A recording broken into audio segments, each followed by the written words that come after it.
CNN, the New York Police Department officer seen on video putting a man into a chokehold during an arrest over the weekend is the first officer in the state to be charged under the recently enacted state and city laws banning police chokeholds.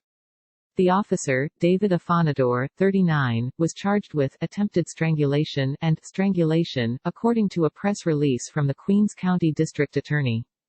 Afanador pleaded not guilty at his arraignment in Queens County Criminal Court Thursday morning, according to his attorney Stephen Worth.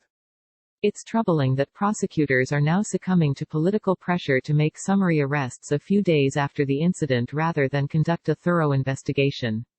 It seems that everyone is entitled to due process these days but police officers, Worth told CNN. Prosecutors allege Officer Afanador continued a chokehold Sunday on Ricky Bellevue, 35, as other officers handcuffed him, causing Bellevue to lose consciousness, and Afanador didn't let go until another police officer pulled on Afanador's back, the release said.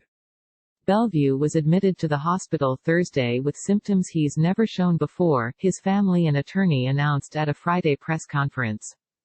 When someone gets choked until they pass out, they lose oxygen to the brain, and the extent of the brain damage he suffered at that time is something this hospital has to determine, attorney Sanford Rubenstein said. The chokehold incident exacerbated his previous mental illness, Rubenstein said, and he's being treated for both physical and psychological injuries. Body-worn camera footage shows these police officers were cursed at and badgered. Every day, however, police officers find themselves in circumstances that require them to exercise restraint and are charged with de-escalating potentially volatile conflicts, Queens County District Attorney Melinda Katz said in a press release issued prior to the arraignment. The New York City Council last week passed a package of police reform measures, including an official ban on chokeholds. The bills passed amid nationwide protests spurred by the death of George Floyd after a Minneapolis police officer pressed a knee to his neck for several minutes. The ink from the pen Governor Cuomo used to sign this legislation was barely dry before this officer allegedly employed the very tactic the new law was designed to prohibit, Katz said. Police officers are entrusted to serve and protect, and the conduct alleged here cannot be tolerated. This police officer is now a defendant and is accused of using a chokehold, a maneuver we know has been lethal. This office has zero tolerance for police misconduct, Katz said. If convicted, Afanador faces up to 7 years in prison.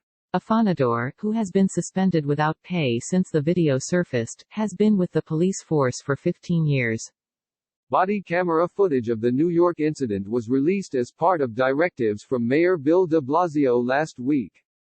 The victim this week was recovering from his injuries. The video is very concerning, a spokesperson for de Blasio's office said Sunday. We're glad the NYPD is immediately launching an investigation to get to the bottom of what happened.